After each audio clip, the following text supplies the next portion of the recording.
Hello, my name is Tiara Sharma, and I am your host and producer of Restore Hearts TV. Thank you so much for joining me today.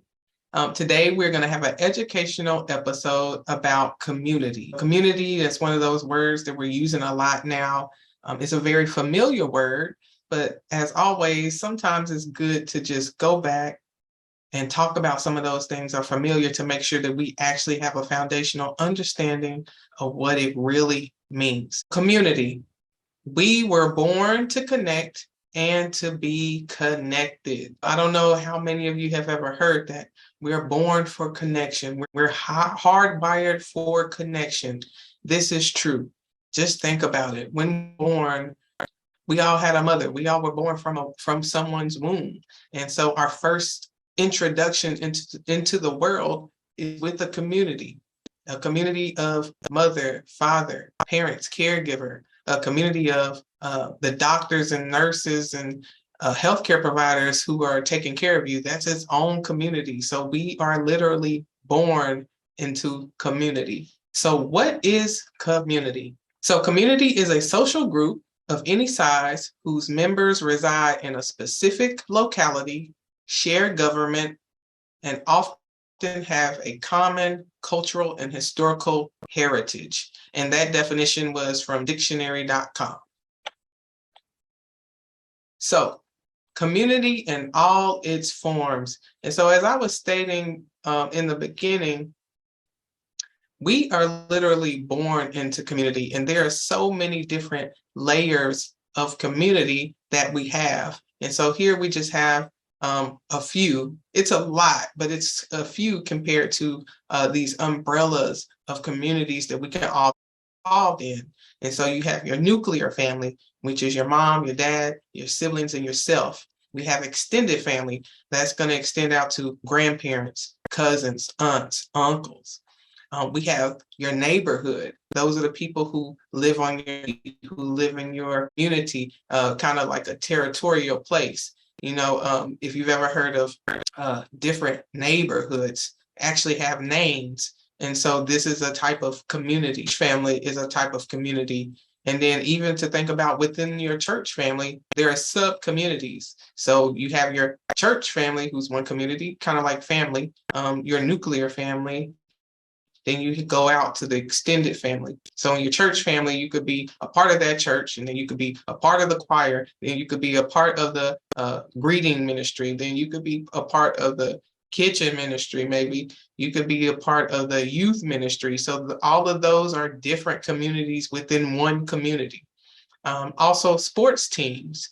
If you're a member of a sports team, and there's so many different sports, basketball, volleyball, baseball, football, you name it, cheerleading, you name the sport. So you could either be involved in the sport itself, or as we know, maybe you are a sports fan. So there's a specific community of fans, University of Alabama alumni. And so Alabama football is really big. That is a community of sports fans who like to watch football, Alabama football. So that's also a different type of community. A debate team, your team at work. So you can have those coworkers where everybody works at the same site, but then when you go to your different units or your different areas within the company, those are their different communities. And so you can see how we have a big community, and then we have all these little sub-communities within that umbrella of community.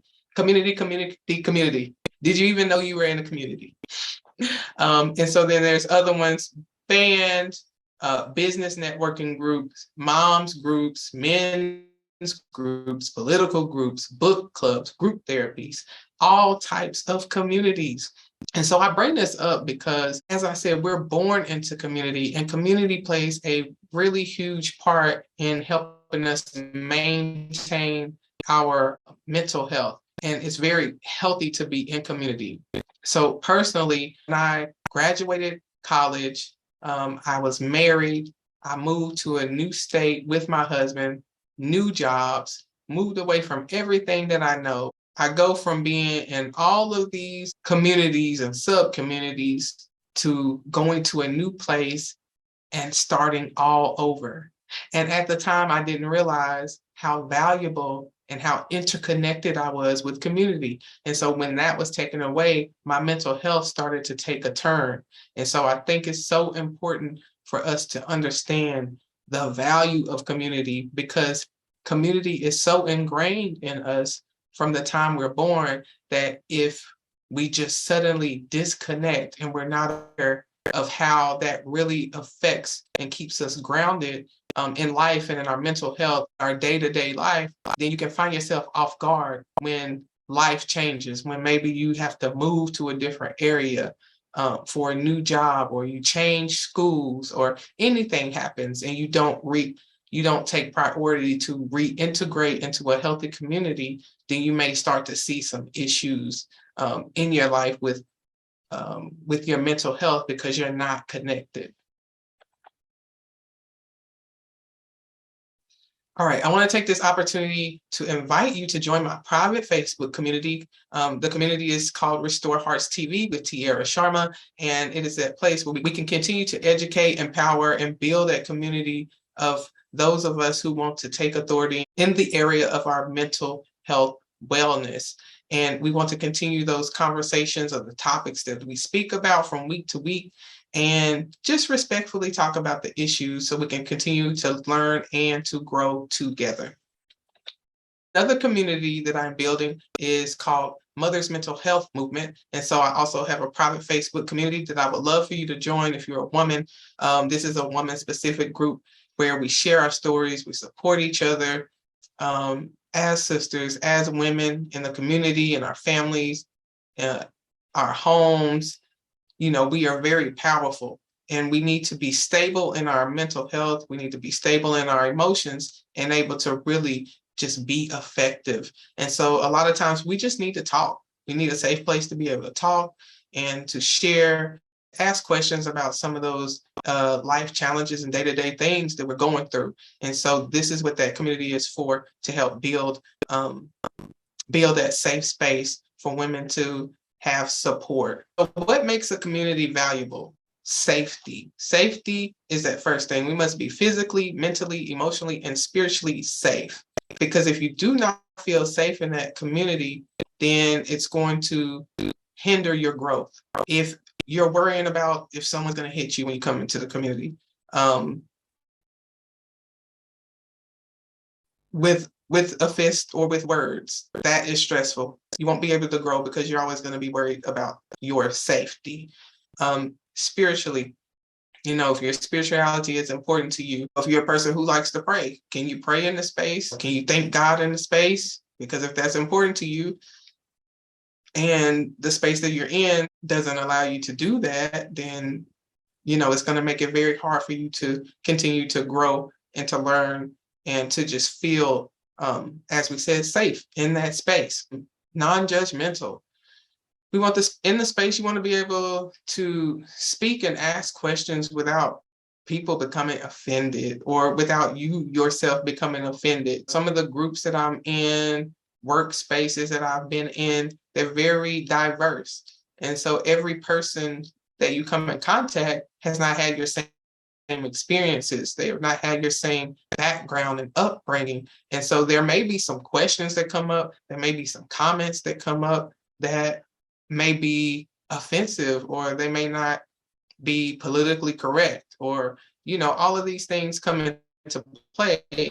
But is it a safe place to say it? And is it a safe place to be corrected?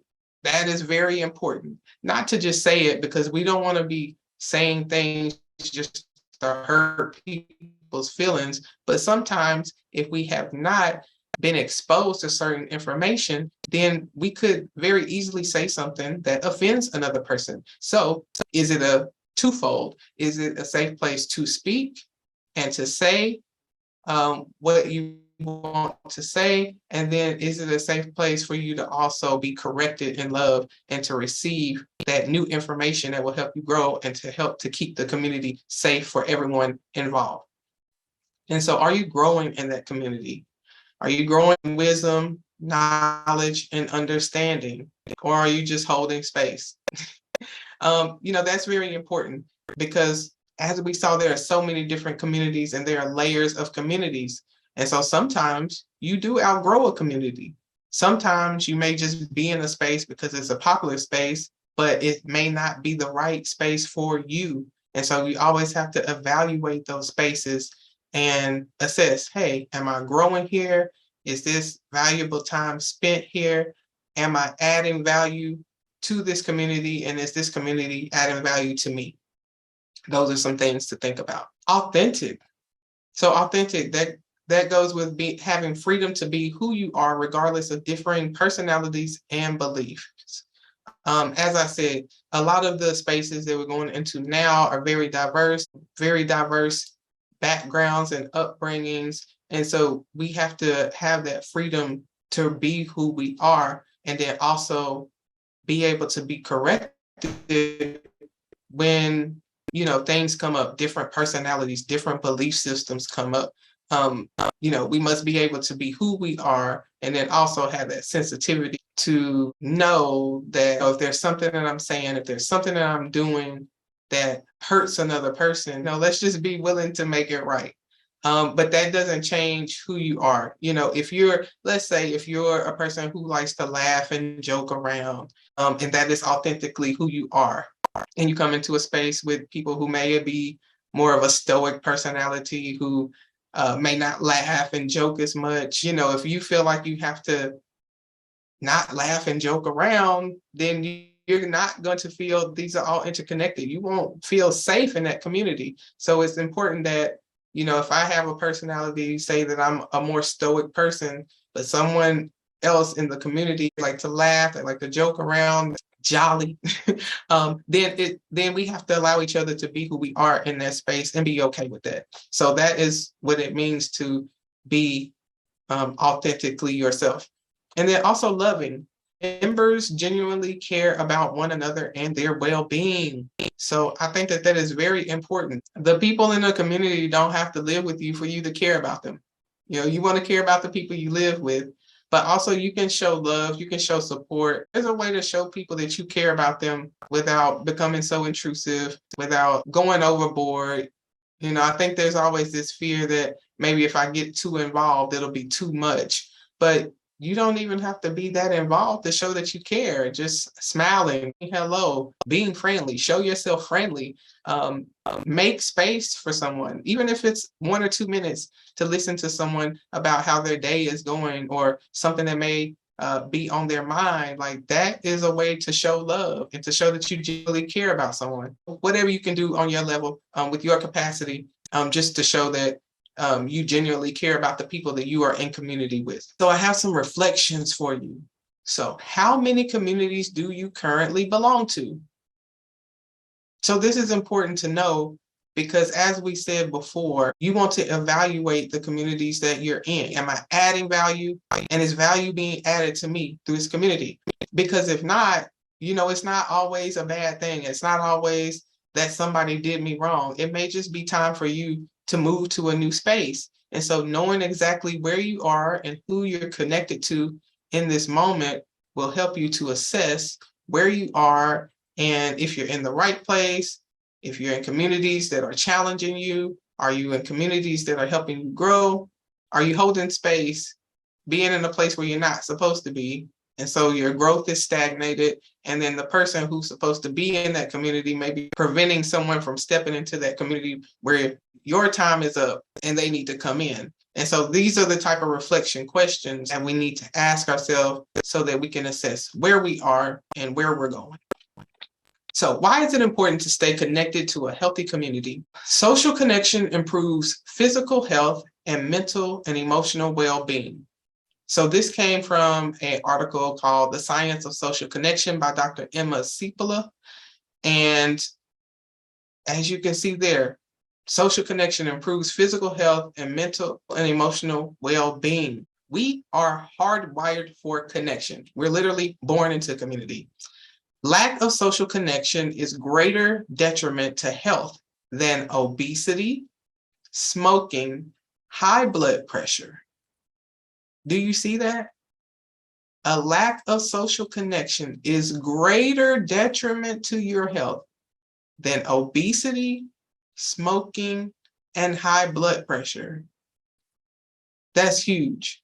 So I think a lot of us underestimate the need for community, the need for social interaction. We live in a new time, in a new day where there's a lot of internet interaction, but the social interaction, just having a conversation with someone, going to meet up at the park, or used to meet up with people like family members and stuff just to take a walk. This is social connection. Just knowing this information, I want you to think about, what are those social connections that you're making? Are you making social connections? Or have you just thought that, hey, it's not really that important to connect? Next time you think it's not important to connect, just think about that. That's huge. The lack of social connection is a greater detriment to health than obesity, smoking, and high blood pressure. Other reasons why it's important to stay connected to healthy community.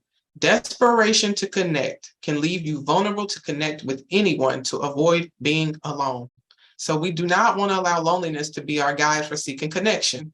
That always leads to destruction. Think about it. It's not a matter of if you will connect, it's when you will connect. We've all been children before. If you are an adult, you have been a child before. So think about when you were young, or think about your children now.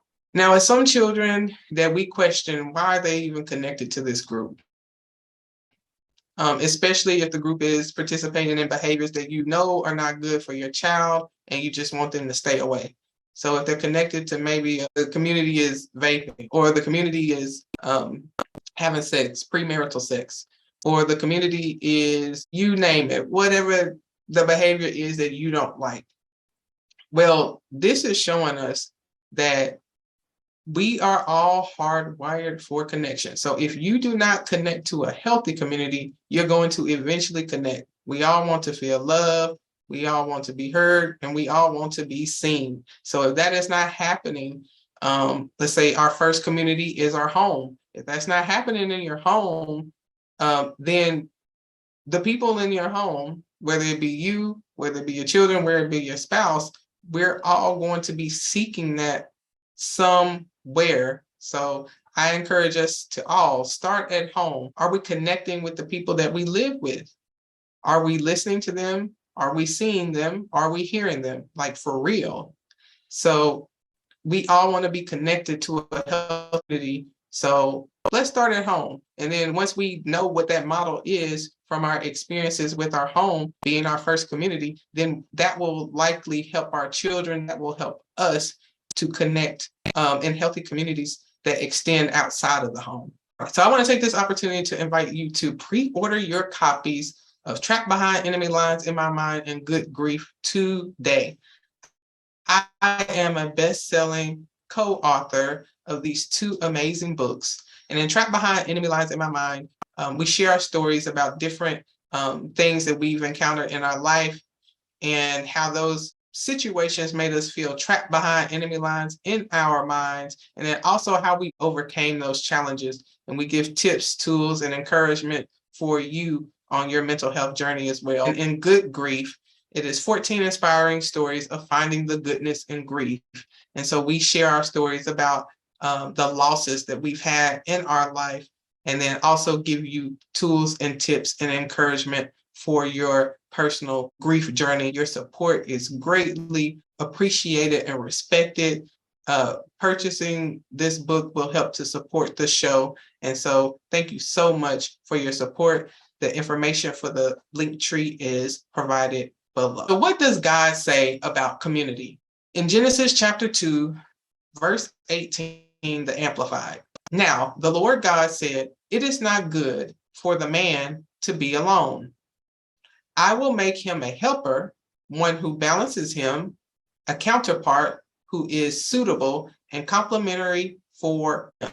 The reason that I highlighted man is because if you actually go and look up the meaning of the word man in Hebrew, it is referring to mankind. In this specific situation, it is referring to mankind. It is referring to human being. And so human being is not gender specific. I know that in my life, I have heard that Bible verse being used to communicate the relationship between a man and a woman as far as marriage, but it is not beneficial for human beings, for mankind to be alone. And so I just want us to shift our mind around that, because if you are one who just believes that that is talking about marriage, a man and a woman coming together in marriage, then you may find it tempting to maybe get into a marriage prematurely as a man or a woman, because you read this and say, oh, well, it's better to have someone than to be alone.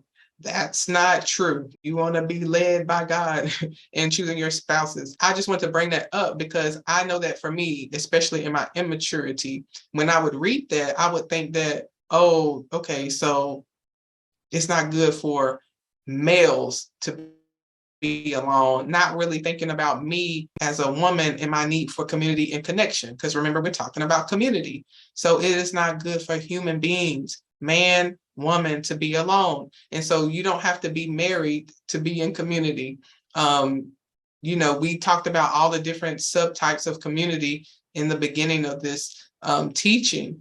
And so I think that when we have this understanding, then we won't be so rush to just maybe connect as far as a marriage, but to be looking at community as something greater, looking at that extension of community to connect in different ways other than marriage if the time is not right for you. So it is not good for any of us, Tierra, you, your children, your spouse. It's not good for any of us to be alone.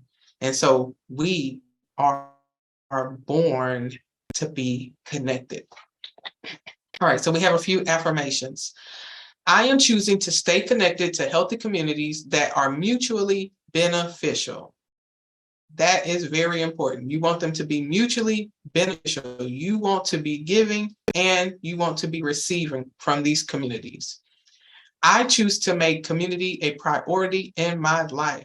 We talked about the destruction, the detriment to your physical and mental health that comes when you're not socially connected. So I choose to make community a priority in my life.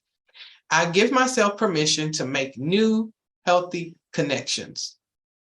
I do not make connections when I feel lonely and desperate. You want to be emotionally stable when you make connections. So this goes into our next one. I wait until my emotions are in a stable state before I choose to join a community. I am valuable to the communities where I belong. And so those are just some affirmations to reaffirm how important it is for us to be in community and to know that we belong. All right, so our prayer is, Father, forgive us for believing we don't need people. Heal me from the mistrust, fear of rejection, and fear of abandonment I feel in my heart due to manipulation, betrayal, and disloyalty. I choose to forgive and release those who hurt me. Show me who my new community is and teach me how to be in healthy relationships. In Jesus' name I pray. Amen. So, I am looking for 40 youth for a youth empowerment takeover here on Restore Hearts.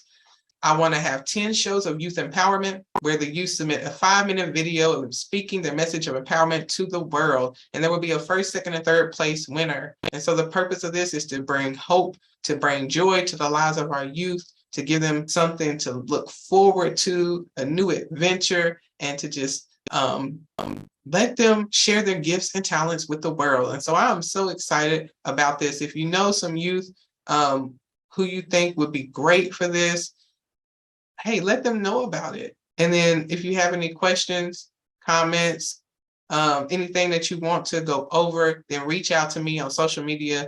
You can send me a message in my inbox. So if you have been educated and empowered by this teaching and by this show, Restore Hearts, I'm inviting you to become a one-time or monthly sponsor of the show.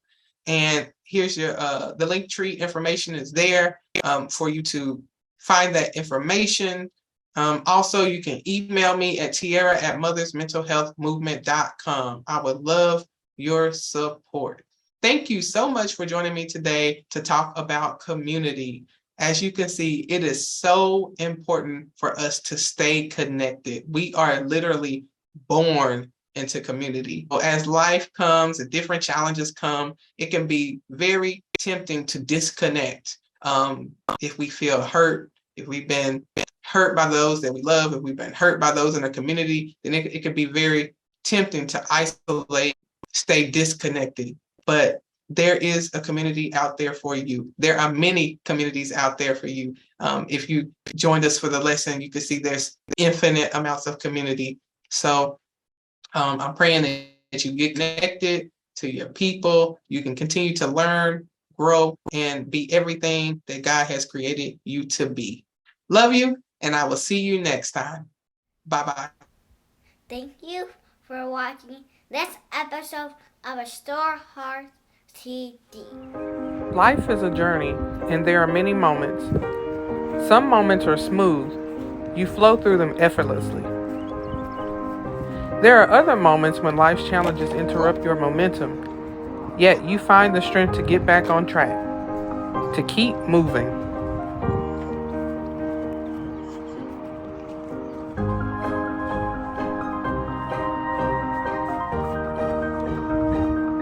So even if you have to crawl to make it there, do it, because victory belongs to you. You are equipped to handle every part of the journey.